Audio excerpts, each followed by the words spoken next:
नमस्कार, चार का चक्रव्यूह देख रहे हैं आप। मैं हूं आपके साथ सबा शाहिद शेख। नेता हो या अपराधी, आतंकी हो या जिहादी, जो भी गलत करेगा वो चक्रव्यूह के चक्र से नहीं बचेगा। उनके कारनामों को एक्सपोज करूंगी, एक एक करके पूरी डिटेल में इनके गुनाहों का काला चिट्ठा खोलूंगी।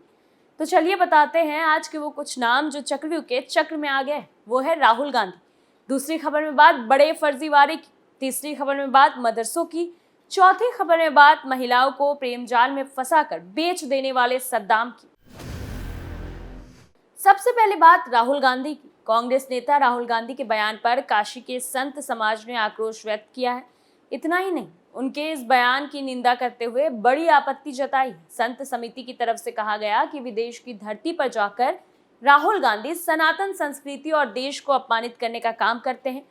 कांग्रेस पार्टी और कांग्रेस समर्थित पार्टियों के लगातार सनातन धर्म को अपमानित किया जा रहा है, जो इन लोगों के हिंदू विरोधी और सनातन विरोधी चरित्र को दर्शाता है। राहुल गांधी इस समय यूरोप दौरे पर हैं और पेरिस के एक शैक्षणिक संस्थान में छात्रों को संबोधित करते हुए राहुल गांधी ने भारतीय जनता पार्टी और राष्ट्रीय स्वयंसेवक संघ पर जमकर निशाना साधा।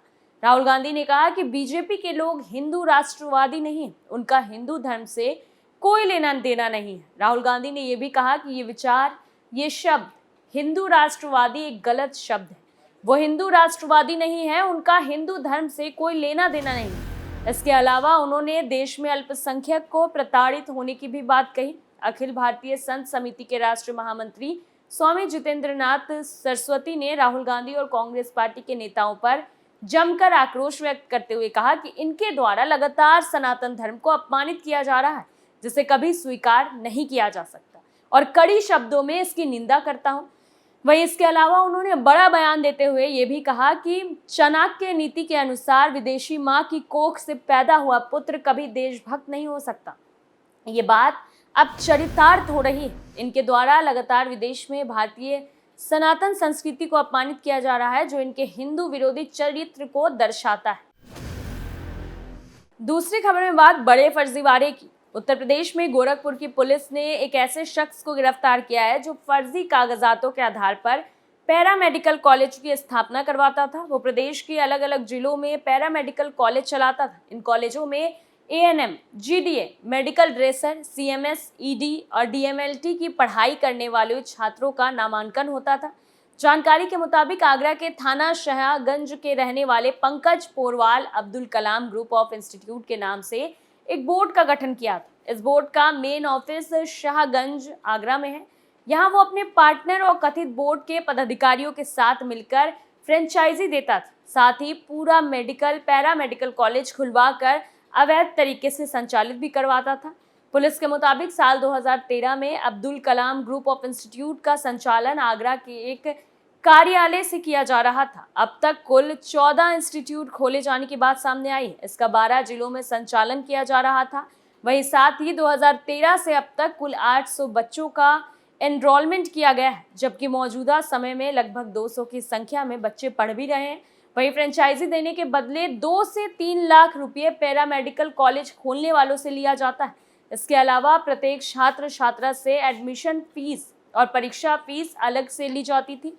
Abdul Kalam group of institute का एनसीटी दिल्ली से रजिस्ट्रेशन कराया गया था, जो कि पूरी तरह से फर्जी था। इसमें कुल 13 पदाधिकारी थे जिन्होंने एक बोर्ड का गठन किया था, जो सभी पंकज पोरवाल के संबंधी हैं। वहीं एसएसपी डॉक्टर गौरव ग्रोवर ने बताया कि मामला सामने तब आया जब पिछले साल देवरिया में एक एफआईआर दर्ज हुई। वह इस मामले में एक कॉलेज संचालक जेल गया था। इसके बाद चौरी चौरा में भी एक मामला सामने आया। इस मामले में भी 156/3 के तहत एफआईआर दर्ज हुई। जब इन दोनों मामलों की जांच की गई तो पाया गया कि इन दोनों ही मामले में जो सरगना है वो आगरा में बैठा पंकज पोरवाल है। इसके बाद जानकारी और तथ्यों के आधार पर गोरखपुर पुलिस की एक टीम आगरा पहुंची। पूछताछ के लिए पंकज पोरवाल को गोरखपुर बुलाया गया।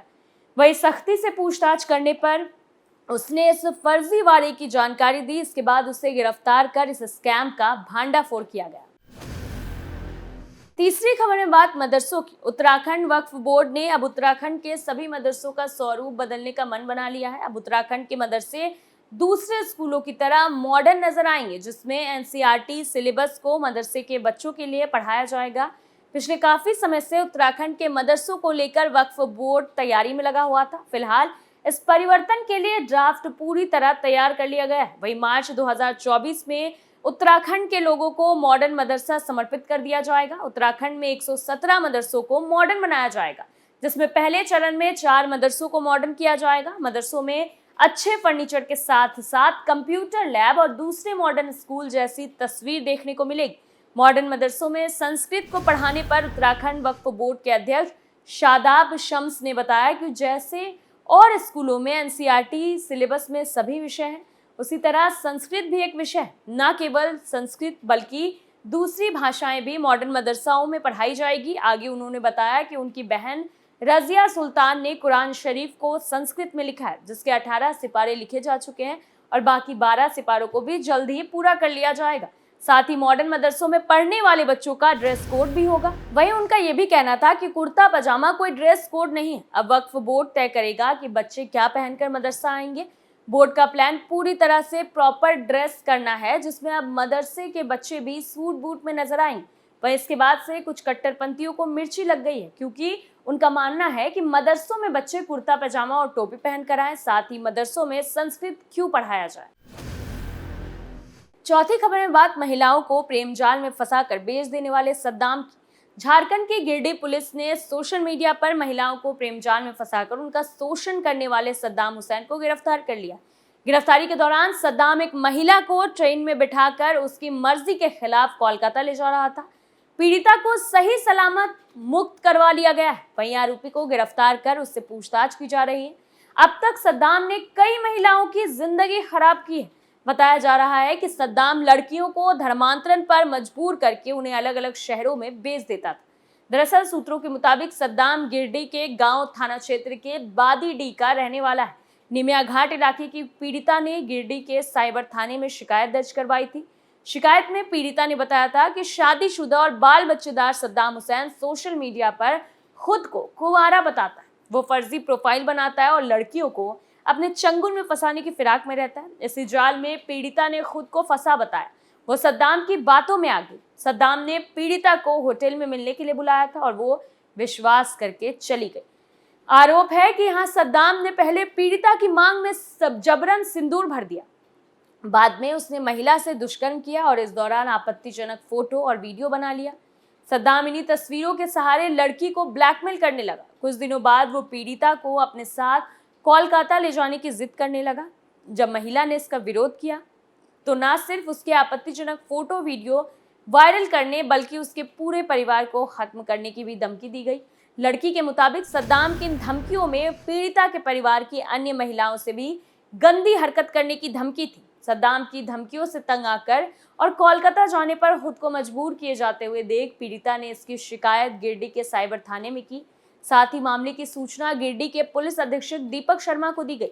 पुलिस ने सक्रियता दिखाते हुए महिला की तलाश शुरू कर दी। आखिरकार उसे पारसनाथ रेलवे स्टेशन ने सकुशल बरामद कर लिया गया। पीड़िता के साथ मौजूद सद्दाम को गिरफ्तार कर लिया गया। पुलिस की पूछताछ में सद्दाम का लंबा आपराधिक इतिहास निकलकर सामने आया है। वो पहले भी कई लड़कियों को अपना शिकार बना चुका है। दावा किया जा रहा है कि आरोपी लड़कियों को पहले धर्म परिवर्तन पर मजबूर करता था और बाद में उन्हें अलग अलग शहरों में बेच दिया करता था। सद्दाम हुसैन पहले भी पीड़िता के अलावा कई और शादियां कर चुका है। उस पर सांप्रदायिक सौहार्द बिगाड़ने के अलावा पॉक्सो एक्ट के तहत पहले भी केस दर्ज है। वो पहले भी जेल जा चुका है। हालांकि बावजूद उसने अपराध करना नहीं छोड़ा। पुलिस अधीक्षक गिरिडीह दीपक कुमार शर्मा ने सद्दाम या उनके जैसे किसी अन्य द्वारा किसी भी रूप में प्रताड़ित महिलाओं को पुलिस से संपर्क करके अपनी समस्या बताने की सलाह दी है। साथ ही उन्होंने सोशल मीडिया इस्तेमाल करते वक्त भी सावधानी बरतने की अपील की है।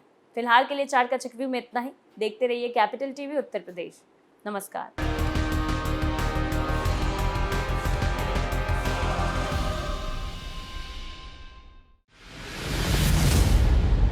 मैं राजनीति करता नहीं, पर राजनीति को बहुत गहरे तक समझता हूं। मैं लोगों के बीच रहता हूं, लोगों के मन को अच्छे से जानता हूं।